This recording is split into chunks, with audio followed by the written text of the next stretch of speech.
There you go. Scanner. I expect no less.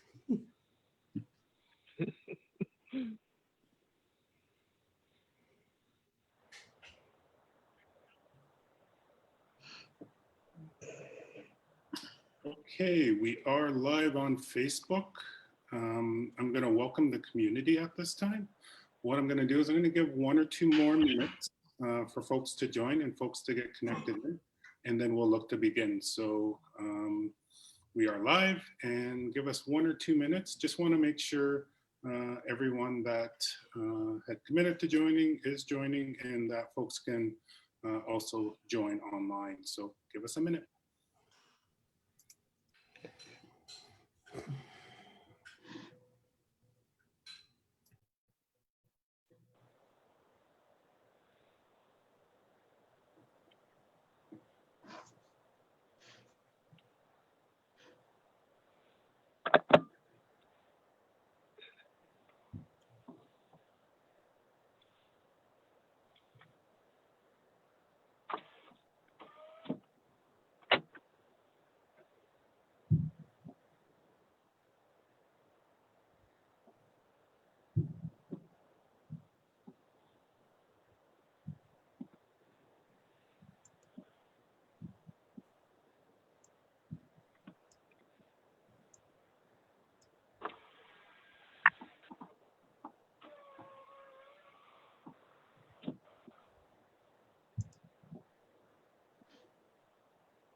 Okay.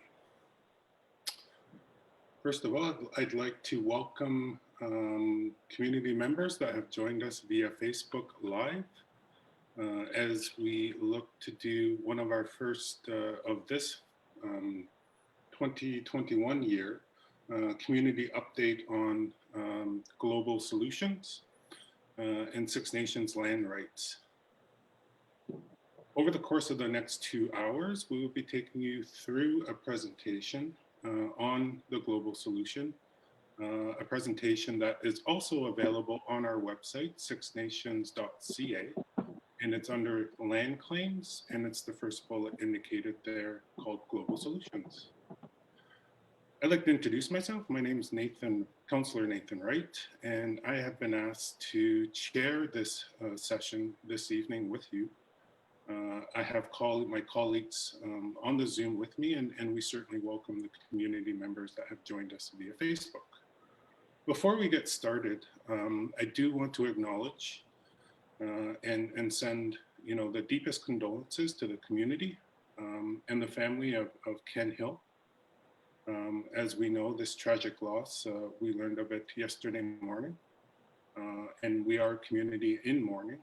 And we just wanted to, as a council, send our deepest condolences to elected Chief Mark Hill and his family, and send our love and prayers to the entire community and all those impacted by this tragic loss. So if you can please join me in a minute of silence, just recognizing and sending our best thoughts to the Ken Hill and Chief Mark Hill's family.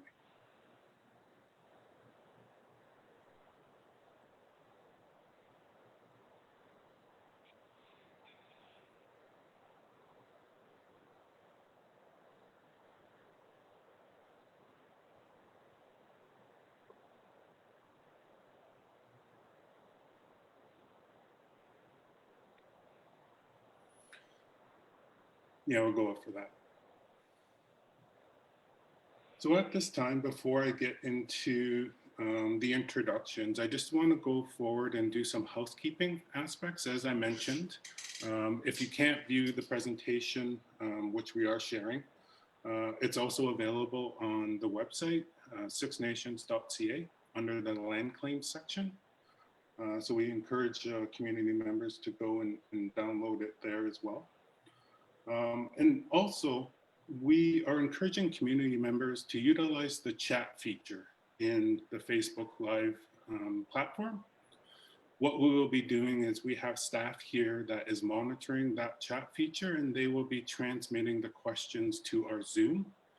And at that time, I will be breaking in on the presentation to ask those questions that are coming from the community.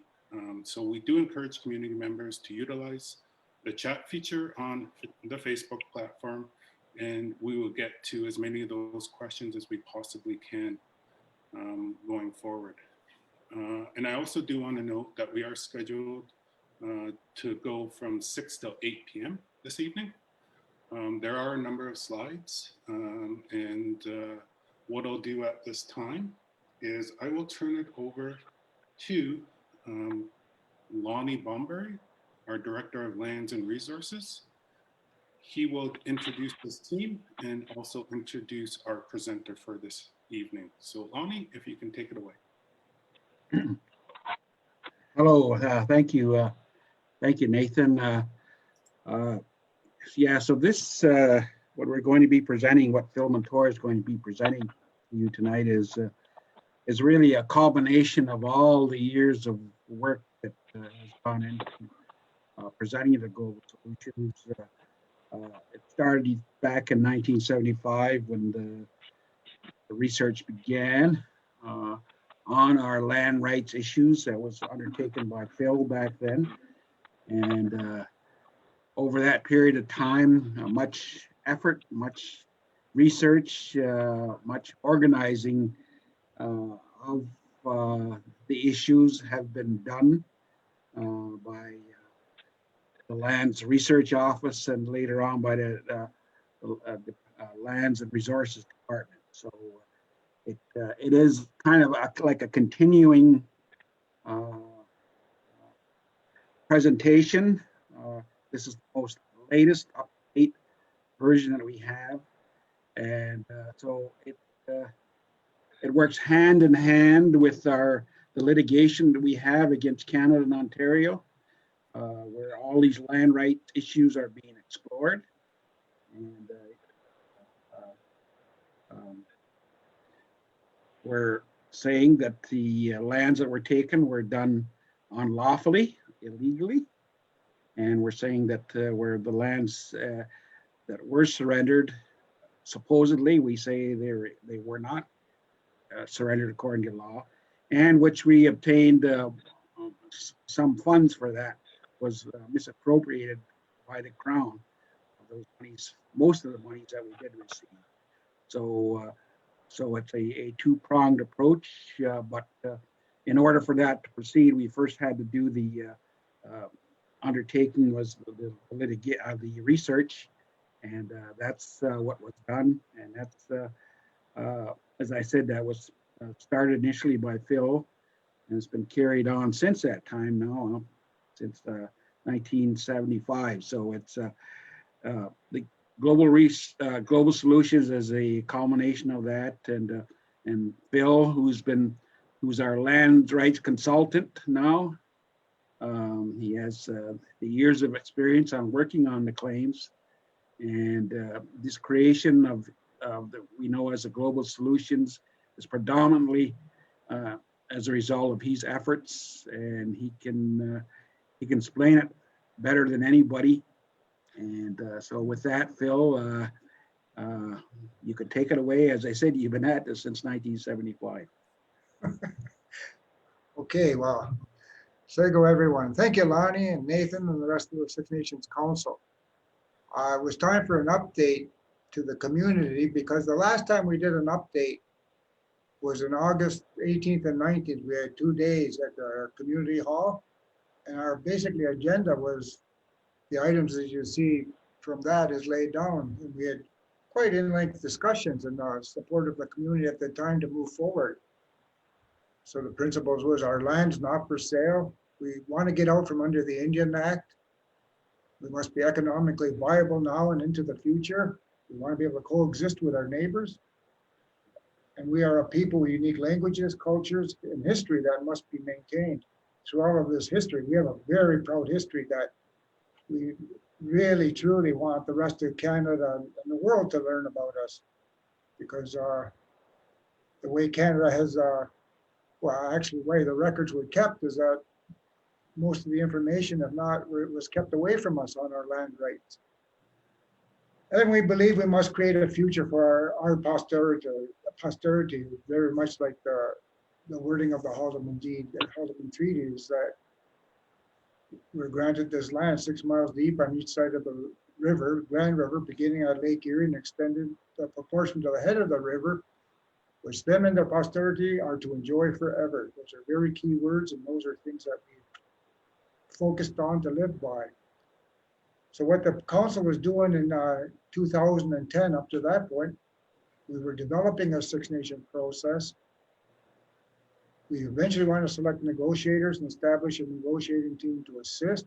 We're lobbying the Canadian and Ontario governments to provide their negotiators with a proper mandate to meet our needs and strategies for legal, which we were in the courts, political, international, and communications and marketing. And a lot of this is dealt, after we learned about our history and gathered it with the fine work of all that research staff that's over there. They've got a longevity to all of this. And I get amazed when I get talking to them because after a while, they don't even realize just how valuable and how good they are, how much they know once they start linking all the pieces together. So we really have a very strong capital knowledge, corporate knowledge of all of this information. And it's critical that that be maintained because moving forward against Canada and Ontario, they don't have that knowledge. And every time someone's in a position for a few years, it just keeps evolving and changing. So it's a constant. Well, our first beginnings of our history is with the two-row, and is basically how we were to work with our European new people of the country, because we had the two-row was done by the wampum, the two-row in 1613 with the Dutch.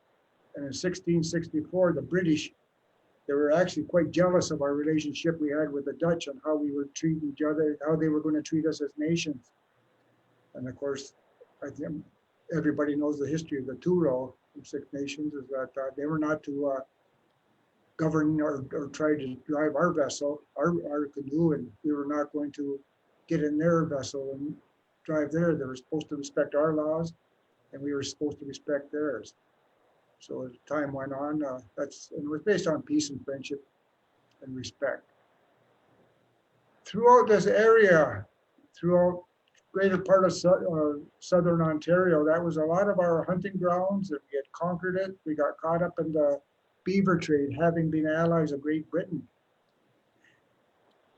And the Hurons were allies of the French, so that actually pitted the Five Nations, or we'll call it the Iroquois back then, is what they were referenced to, against our neighbors, the Hurons. So we battled them and chased them out of this area. And that was our dominance over it. It had to do with the fur trade and general conquest of the area.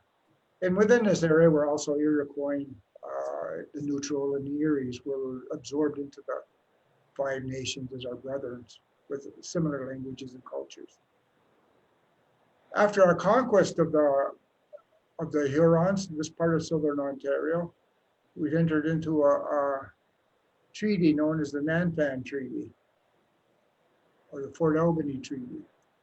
And what that did is that the French, they promised to protect our lands as we had conquered it, and we allowed them to place their castles upon our lands from further invasion by the French.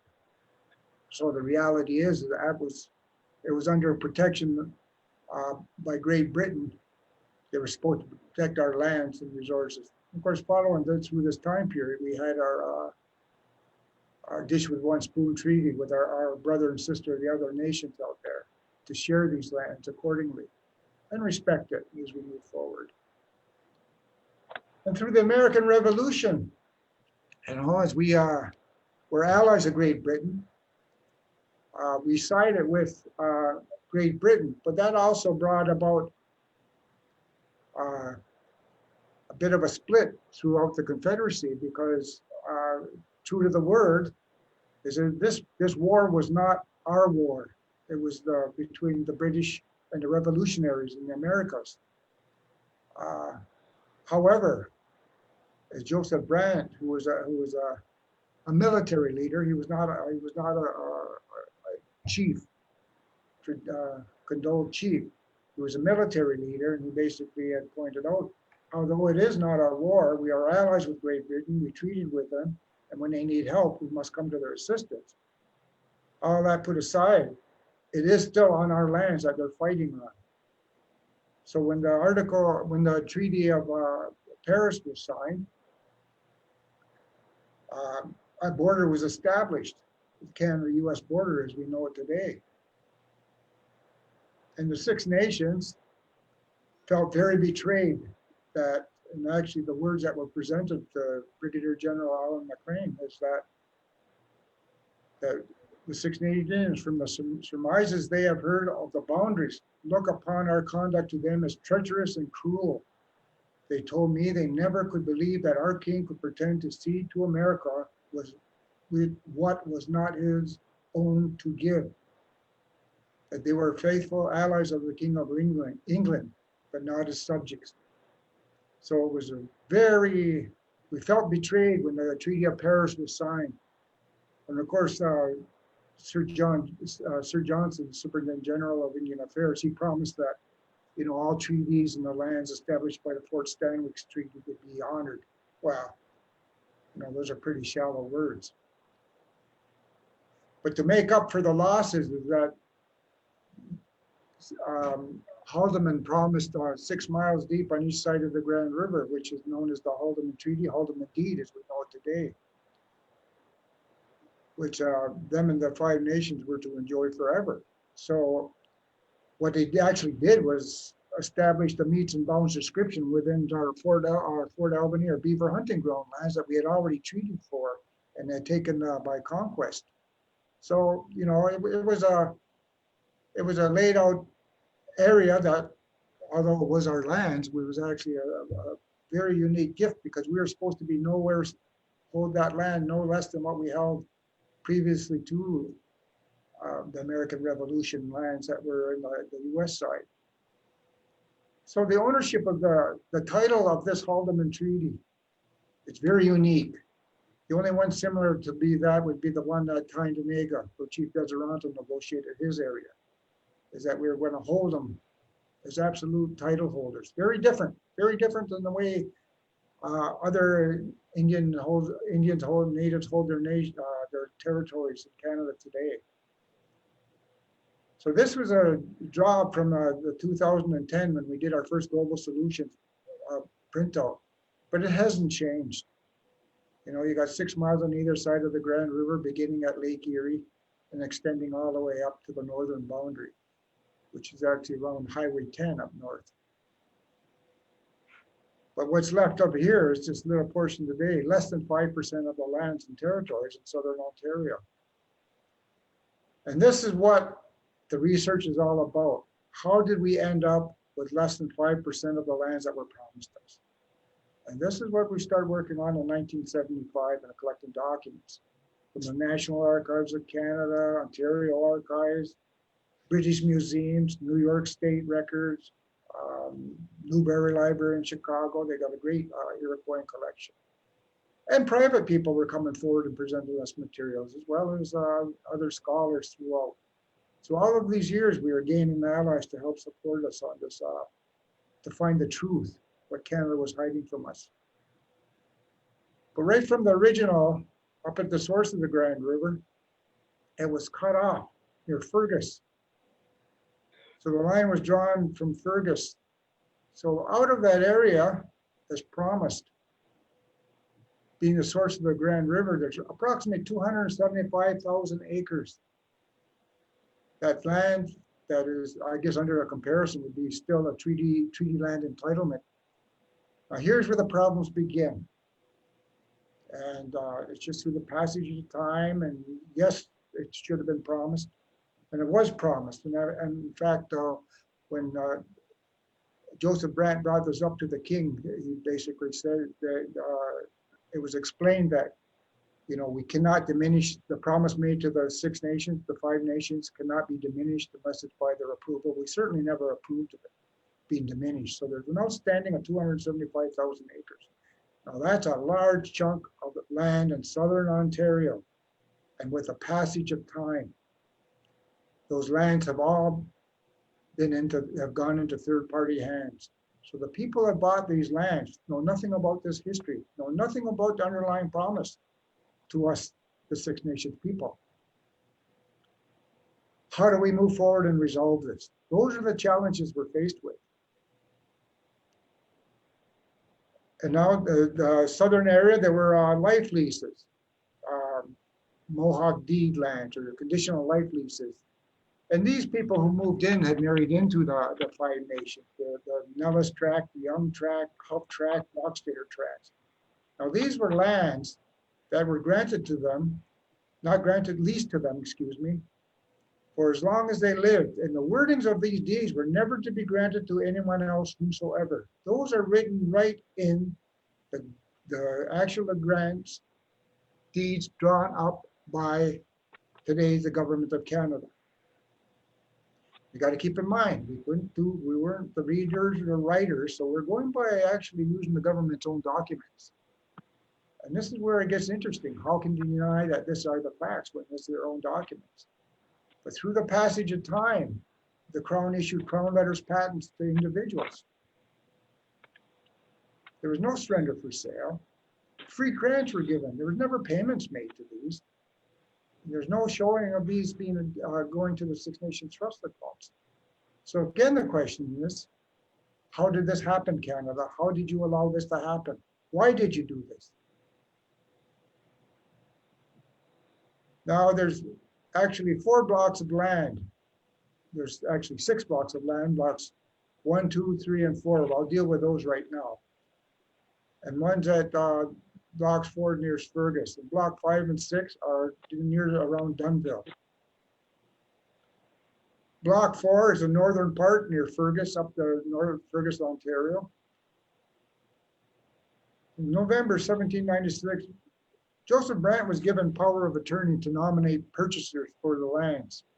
Then the Crown was to take over and issue what was required. And those are for 999-year mortgages. So those ongoing revenue stream that was supposed to come into 6 Nations, you know, there's 700 and how many years left? 80 some years left. What happened to that? And these are the questions we have, like letters patent were issued to Thomas Clark. So all the required principal and interest for block 5 was never credited to 6 Nations. Where's that money today? Those are the questions that we actually have Canada in court over. How do you explain this? When they're supposed to be for 999 years and you go issue letters patents for these lands in 1807, we want you, Canada, stand up and explain to the 6 Nation people what you did with that. How did that happen? Where's the money from this? And how are you going to make this just again to us? Those are the types of things that were appearing before the courts. Block 3, 86,000 acres. Again, through the power of attorney. But again, letters patent were issued through William Wallace. No mortgage was ever executed. Six Nations were induced to subdivide the blocks 3, so Wallace could not pay. But even out of those subdivisions, there was no payments properly made, interest payments allegedly made, some not paid. 16,000 acres. Where's the money from these things? So when we go through area by area and track this money, or they can't track the money, that's the issue. That's what we're faced with. How come those monies aren't in our trust funds today? And it was for 999 years. That was the original agreement. How did that get changed? So these are the questions that we're asking. And I'll give you another example in Block 2. I'll go in a little more in depth of this one because Block 2 was, again, the power of attorney. Purchases were nominated. Letters patent were issued to Richard Beasley, James Wilson, St. John B. Rousseau. There was joint mortgage was executed. But the mortgages again were released and subdivided. But in 1802, let me go back. In 1802, the Six Nations, they petitioned because they did not trust the Indian agents, and it was for good reason, to handle their financial affairs. So they asked that the monies be transferred to where the king kept his money. So the monies from all of these 4 blocks should have been going to London, England, because that was their request. Well, and particularly, we were able to trace the research office through a long, in-depth research. We're able to trace payments going to London, England. And we traced it to a place called Coots and Company. And they were in London, England. And we did the research and wrote the whole scenario, and we sent it to Coots and Company. Well, there was this wonderful person who worked at Coots and Company, and on her own, she went into their archives, and she found her financial records coming in, of the money coming in. And she had our whole statement audited and had it fully notarized and sent the complete package back to us.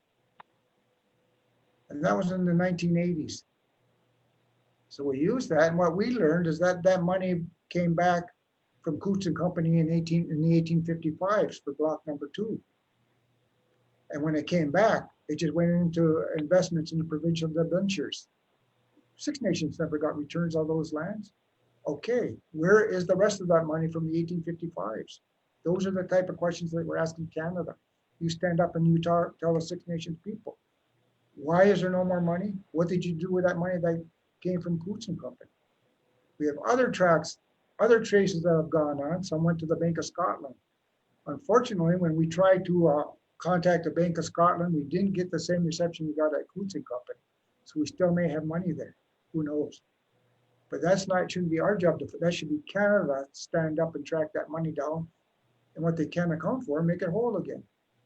Then generally the block number 5 is an outstanding issue on accounting. So out of those large tracts of land, just take blocks 1, 2, 3, and 4 for 365,910 acres. And what's on there today? We should have enough of a revenue stream coming in to take care of our health needs, our social needs, many of the needs on Six Nations that we are being shortchanged on. Block 5, this is one for 30,800 acres. The issue is, did Joseph Brandt really have the power of attorney to deal with blocks 5 and 6? We'll have that to determine. We'll have that checked out as we go through the research, see what Canada's response are. They're probably going to say, yes, he had the power of attorney to extend it, but his specific power of attorney granted was for blocks 1, 2, 3, and 4. But he extended that. And the land was sold to William Jarvis for a long 999-year mortgage. In 1803, the Crown ordered Block 5 returned to Six Nations as Jarvis could not pay. Then the land was then remortgaged to the Earl of Selkirk in 1807. And payments were coming in. Now, Canada cannot say they did not know things weren't happening, because our records through the research revealed that Parliament was informed by the Department of Finance on October 16, 1909, that nothing was been paid on Block 5 since 1853. These are records that were tabled, and Canada knows this. So we continued the research in 1984. We filed it with Canada's Pacific Claims Policy, which I'll get into later, because the claims policy Canada has is a failure for what Six Nations needs to resolve things and get us justice. It was validated. In 1994, Canada made us a take it or leave it offer. It worked out to $113.65 an acre. Of course, it was an insult. Of course, we never, the discussions never went any further. And that was the kickstart. That was enough. That's when we started that court case, although we had been working on it long before then, but that in itself was enough to push us over the edge. When we were in further discussions, and more collaterals were given and so on for this, but in further discussions, it happened actually when we had the table down at the Oneida Business Park, and following the Douglas Creek issue down here in Caledonia. Canada came to the table, and one of their solutions for Block 5 is, well, lands were put up as collateral, so maybe you should be going after those people in Etobicoke, 90 acres in Etobicoke. And roughly, that's a big subdivision in Etobicoke. So in other words, Canada's solution was, you go and upset those people, instead of them doing their job in accounting and making the trust whole again. And another area was a Block 5. Like, these are large tracts of land that, Canada acknowledged that it was wrong, but they have no way of solving it, because the only solution is to extinguish our children's interest in the land, which we won't do. And they got limited dollars. I think that last Canada's policy is that you can go through the process that you keep your settlements under 150 million. Well, none of these will fall under 150 million. But the most insulting thing is that we would have to extinguish our children's rights to the Haldimand Beach lands, which we're not going to entertain. Block number 6, 19,000 acres, the same thing. There's been no collateral. How these lands ever came into third-party hands. Canada, stand up and prove how it was done lawfully.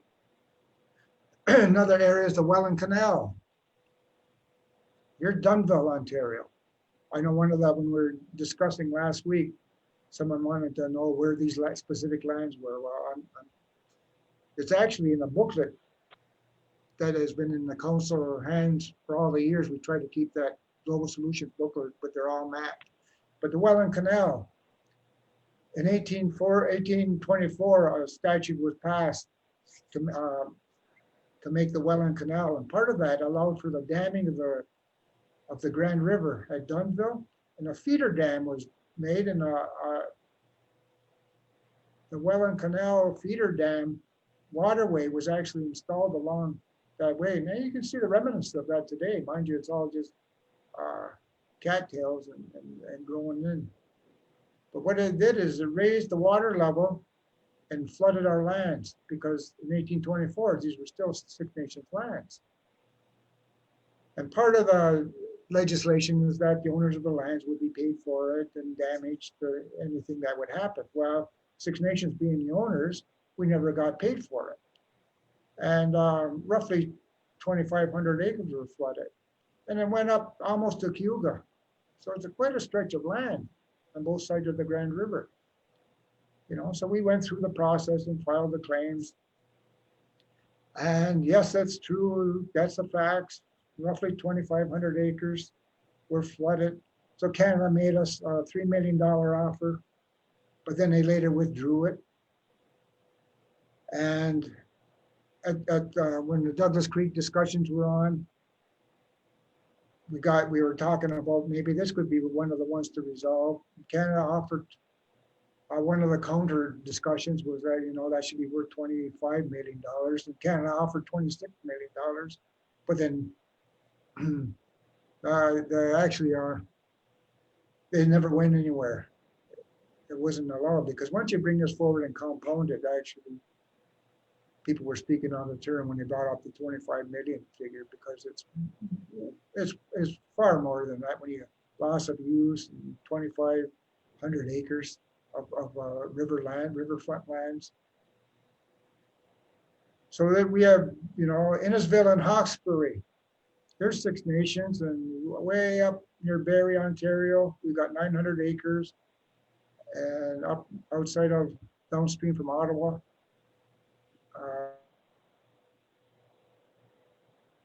4,000 acres. And people keep wondering, how did you get land there? Well, it's a long drawn out story, but the Indian agent of the day got caught. Remember we said in 1802, and it was true to the words, that we didn't trust the Indian agents handling our funds. Well, up to this point, the only lands that were actually producing money were the 6 blocks of lands, blocks 1, 2, 3, and 4, up in the northern part of the tract, and blocks 5 and 6. But, the money from block 2, we knew was going to Goose and Company, and some other land payments were going to the Bank of Scotland. But William Claus, Deputy Superintendent of Indian Affairs, he got caught with his hand taking money, and he was liable for about $22,564 in 1831, which bring it forward is a humongous amount today. So to clear up his debt, he actually transferred his estate to us, which were the 900 acres and the 4,000 acres, Innisville and East Hawkesbury. And that was to satisfy his debt. Shortly after he passed on, he died, and his heirs come forward and said that was supposed to be their property, that was their lands. So they actually fought, and they took it to court, and Canada fought them in court. They actually used our funds to fight the court case, and it went on and on for quite a while, actually. And Canada finally cut a deal with the heirs of the Claus family and paid them out. So then we were to get the land, but when the land was to be transferred to us, lo and behold, with the passage of time, all that land had been sold for tax purposes, so we got nothing. And Canada agrees that's what happened. As terrible as it was, that's exactly what happened, and yes. So in May 1993, Canada validated these claims, but no settlement was ever reached. Now you bring that money forward and the loss of all of this, it gets to be a humongous amount. A humongous amount. Now through the Haldeman tract, that's a large tract of land, as you saw, from Dundalk right down to Lake Erie, almost 1 million acres. Trespassing was the big problem. We had a major problem with trespassing. And even though it was unlawful for those people to be on our lands, from all the statutes and regulations, even from, as much as from the Royal Proclamation to various interim proclamations that were passed, and even, leading up to the War of 1812, Sir Isaac Brock, he was very upset with the Six Nations because being the Allies, he thought he could just round them up and let's go and fight in the War of 1812. The Six Nations said, hold it, there's too much happening, people are on our lands, we got to stay here and protect it. Well, it was at that time, actually, Sir Isaac Brock had passed a special proclamation that all the non-natives were to leave the Haldeman tract, leave the Six Nations lands. And that was enough, actually, for the Six Nations to say, okay, we will go fight. And they left the War of 1812. They called in the Ganawagis, Akwesasnes, Tyndonnegas, and we all went and held the line there. Well, in the first week of the War of 1812, Sir Isaac Brock died, so much for his promises, although it was written. But trespassing was the biggest problem that we were faced with, squatters. So one of the remedies the Crown came up with was in 1830, was that Six Nations, would you agree to surrender 500 acres of land? Every lot will have to be sold. Every lot will be divided into quarter-acre lot. Every lot will have to be paid 10 pounds per lot. Every lot has to be paid for within 6 years. And the trespassing will stop. We'll make all the people go there. Six Nations agreed to all of that, provided the trespassing stopped. That was the whole litmus to why they would accept that. Well, The research office, phenomenal work that went into this, did the town plot of Brantford. Lo and behold, the 500 acres mysteriously turned into 807 acres, which we questioned. Every lot that was to be paid for, as I said, 10 pounds per lot, every lot, 1/4 acre, paid for within 6 years. There's only that portion in light green today, as you know it today. And other portions were actually just given away, like, you know, remember the Market Square, and the various squares in the town plot? And other lands, areas in blue, there's discrepancies. Was it properly paid for? Is it a 1/4 acre? Is it larger, smaller? What's going on? Now, we developed, before we had developed a GIS system, a geographic information system, where we could map and tie every payment to every parcel of land. And we could go through and click on that. Was this land properly paid for? Is there outstanding issues? Is there like mines, minerals, reserves, road allowances, reserves, any of this? We were going along quite well into about, you know, the 2000, 2001, 2000, beginning of 2002. But our GIS system, we had an election there, and the new council that came in killed our GIS system, so we have not been able to follow through with that. But we should have been able to continue with this and do it for the entire Haldeman tract, which would have been phenomenal today, because we could have pointed on any given parcel of land, and we could bring up what is owing on every parcel of land. So it's something we got to get going again, because it was a valuable tool that we could have been using, we should be using. But be that as may, moving forward, this parcel of land down here called Nathan Gage. And that parcel of land was actually leased because up here was the Grand River, and there was a mill site where we used to mill. Six Nations could bring their grains up there, and they would have it milled for them as part of their lease payment. It was conditional for 20 acres. But in Nathan Gage, at this time, the Grand River Navigation Company, I'll get into later, but the Grand River Navigation Company was being developed, and there was a business speculator coming in, where basically said, I'm going to turn Brantford into a massive, wonderful industrial town, but I need land. So he was actually given free land, patented, no payments made. No payments ever made for these parcels. We filed a claim in 1995 for these lands, but actually Canada refused to accept our document claim on these lands. Just, that's the way they are. And well, we had started our court case just later after that, because things just weren't happening. Canada's claims policy is a failure for us. But in later discussions in 2009, we did the research, went over it with Canada, went over it with Ontario, and they both agreed that the lands in Brantford, the Nathan Gage lands, we were never paid for it. And what's sitting on that land was the Brantford Charity Casino.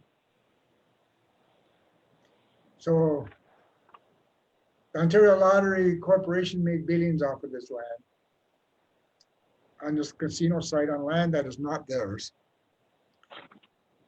The city of Brantford, being a host city, they got paid for being a host city for the casino. And Six Nations, in Canada and Ontario, both acknowledged that we were never paid for. We're getting nothing. Now, actually, it was a lot of stubbornness and commitment to this by the former Chief Ava Hill, who always brought this issue up whenever she met with MPs and MPPs. And when they went to privatize the casino, we were able to go, and Six Nations was kind of watching this and seeing what was happening. We intervened, and we're going to upset the sale of his rights to this casino when he privatized it. But a deal was set, and we were able to, under the accommodations agreement, without prejudice to our court case, we roughly receive over $100 million and be paid over 20-year periods, which we get yearly now from going forward. So there's an example of using this information, getting our community some benefits until we get Canada and Ontario into that courtroom and get that justice that way. So these are interim arrangements and it does not jeopardize our court case. That's very important for people to understand how we're moving forward. So there's 100 and some million that come into our community over the next 20 years that helps us. It can be used for us at discretion, but I think the council, maybe they can explain it further how they do it, but they have sessions on what to do with it. The city of Brantford, as you know, they've expanded their boundaries. And actually it's been expanded beyond this. And we were, Six Nations, were arguing with them that with all of this development going on, and it's going on in areas that lands are all, that's the original town plot of Brantford, so it's really expanded. And these lands here are all lands that, you know, Eagle's Nest was supposed to have been reserved for leasing purposes. Johnson Settlement was reserved for leasing purposes. Smith and Kirby and Kerr Tracks, these lands were, you know, they were basically grants that, how did they get into third-party hands? You know, they're indigenous, they're free grants that were actually given out. We're trying to find out, as Canada, how did you give these away? Why would you give them away? Was the money paid? I know a lot, there was no money paid. So they're developing it on this, and then they expanded their boundaries again. Now we're involved with discussions on the boundary discussions because we wanted to be involved in some of the promises made to us. Actually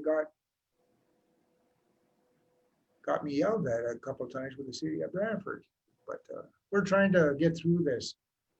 Then again, it's the Crown. How are they allowing these things to happen when they know these lands are not only just land claims, these lands are actually all subject to litigation. They've got to be dealt with.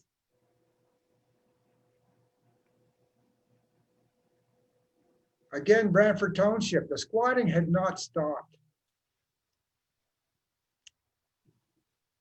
So we're dealing with Brantford Township, 48,000 acres. Again, the squatters were to be removed from lands, never happened. So conditions of these surrenders, supposed surrenders, they never been met. You know, they were used to entice the chiefs of the day that if you do this, okay, we'll work with you. But their side of the agreement never come to fruition. So there's a lot of areas within the township of Brantford that we know are not paid for, not properly paid for. Some are reserved out. There's areas of land where actually we're granted out King's College, where we should be able to go to King's College University for free, because that was part of the agreement. So these kind of items we're going through lot by lot. Again, we have kind of, like I said, our GIS system could have dealt with all this, but it got killed on us, but be that as it may. So the Johnson settlement was reserved out. So all these areas, it's all subject to litigation.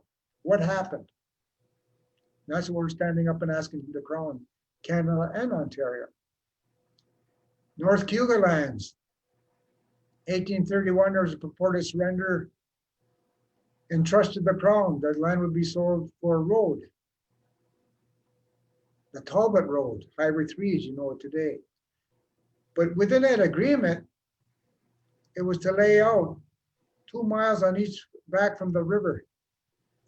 It was for Six Nations because the Cuga Nation was to reside here. There's nothing else that says, how did the town, this area where the town of Cuga is today, how did that lawfully get sold, if it's sold at all? Those are the types of questions we're asking the Crown. Now, these other ones that we had agreed that purported that we are purported to have allowed the sale to go through, to allow the Flink Road to go through. What happened to every one of these? Were they properly sold for? Was it properly paid for? And where's that money today? Those are the questions we're asking the Crown. Now, here's one of the worst things that ever happened to Six Nations, you know, by the Crown on our people. This is the Grand River Navigation Company. In 1832, the statute incorporated the Grand River Navigation Company. It issued them free patents to 368 7/10 acres of our land. You know, there were areas set up and down the river, even in Caledonia at Block 5.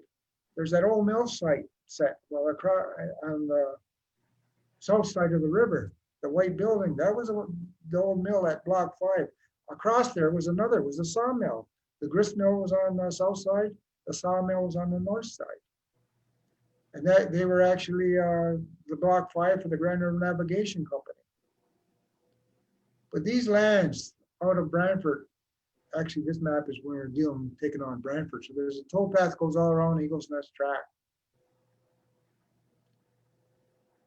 But the biggest part of this, it's bad enough that the Crown give away free Crown patents to it, and a 66-foot towpath allowance on the Grand River where it was reserved out, so they would have the horses to draw the barges up and down the river. But between 1834 and 1845,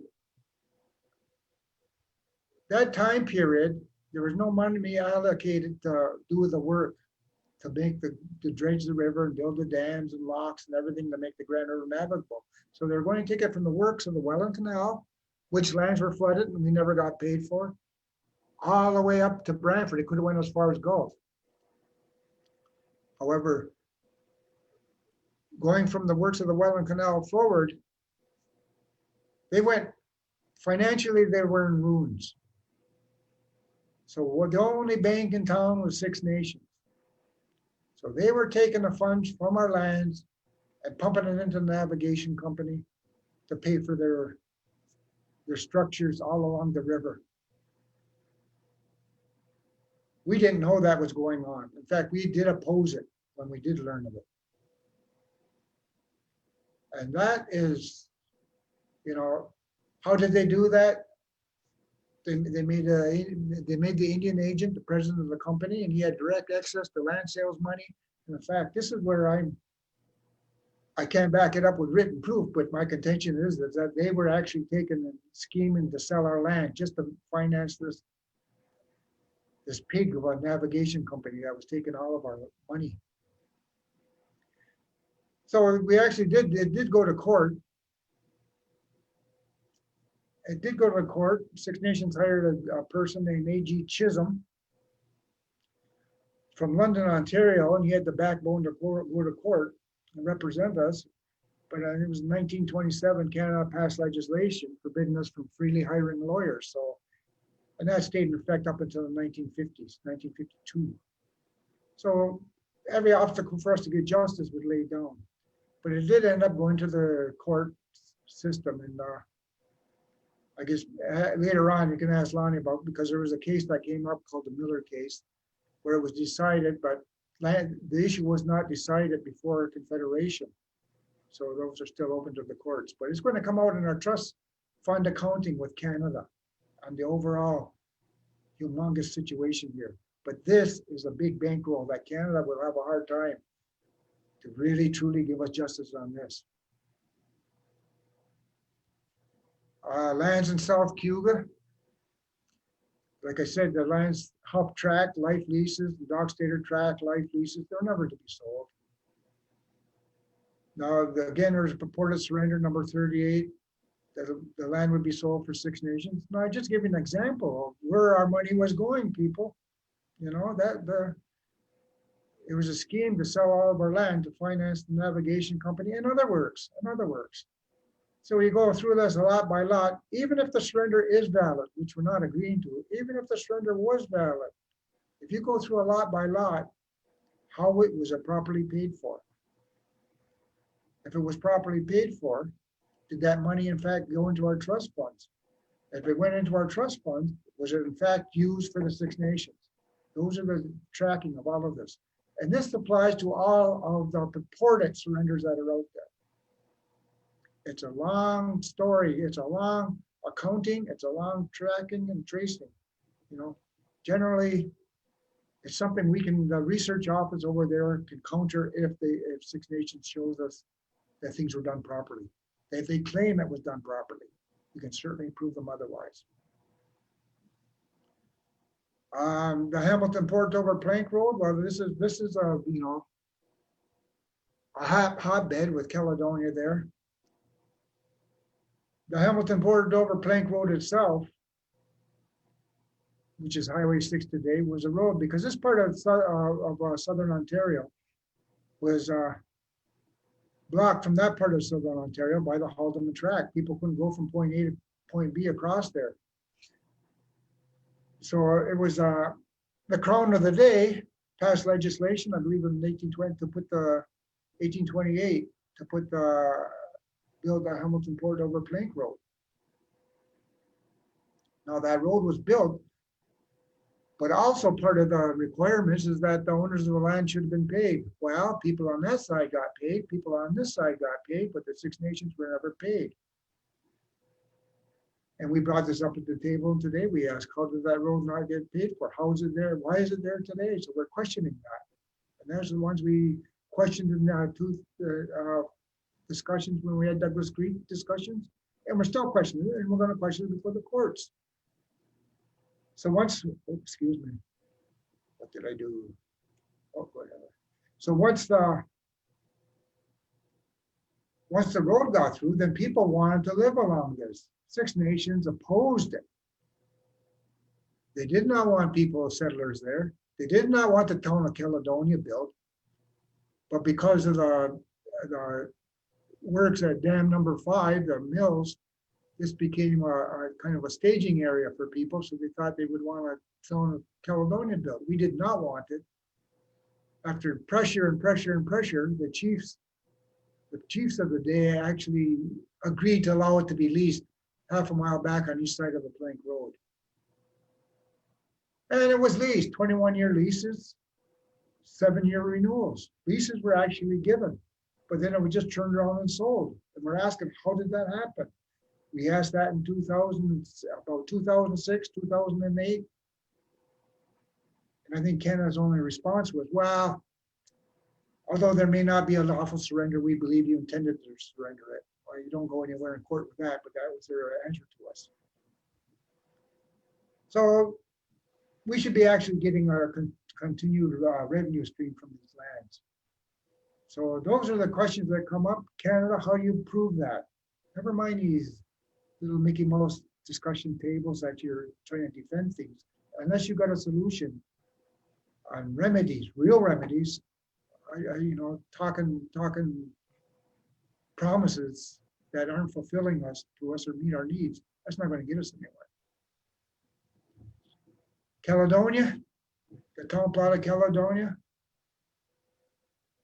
See, as I mentioned, Six Nations protest laying out of the plots, but contrary to the wishes, Caledonia was laid out to be sold.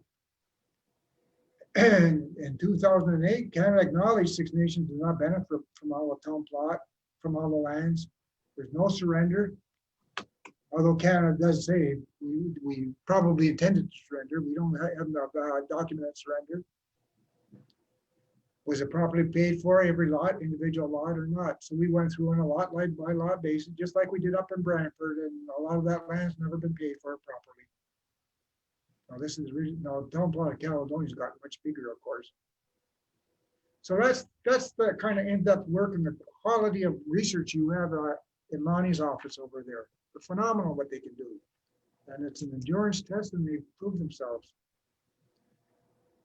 By an order in council in 1843, numerous lands were agreed to be leased out.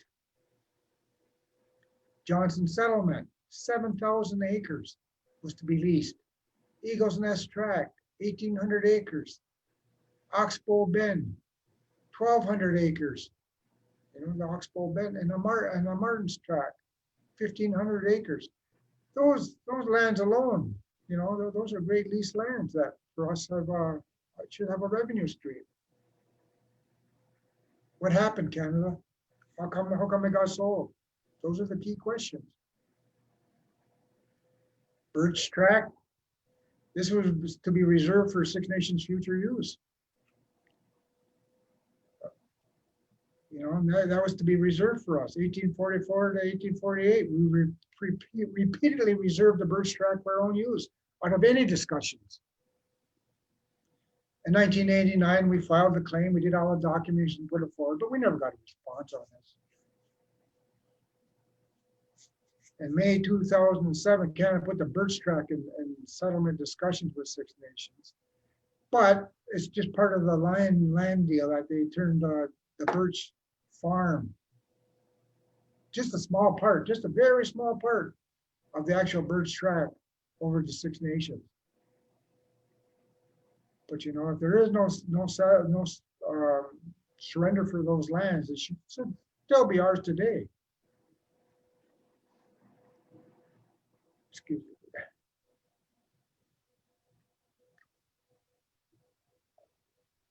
Now, one of the other items coming up, that is that we were always very stingy of the birch tract. And one of the promises made that if you were to relinquish some of your holdings on the north side of the river, you would get the birch tract. You know, so Six Nations did agree in principle that their holdings on the north side of the river would be reduced to some extent, provided we got the birch tract. We never got the birch tract, but the land so promised us, we never got it all either, about 2,000 acres. All we got is the present lands we have on the, in Onondaga, across the river now, plus a little bit more that we've gotten back through the years of going out and added to our community. But that and as long as 2000, so if we never got the birch tract, there's nothing for Onondaga Township, or any, and for that matter, any other lands on the north side of the river for a lawful alienation to happen. So, you know, we're documenting all these things. And I guess that's one thing about it, Lonnie mentioned. It's like a never-ending story. You just can't separate one area.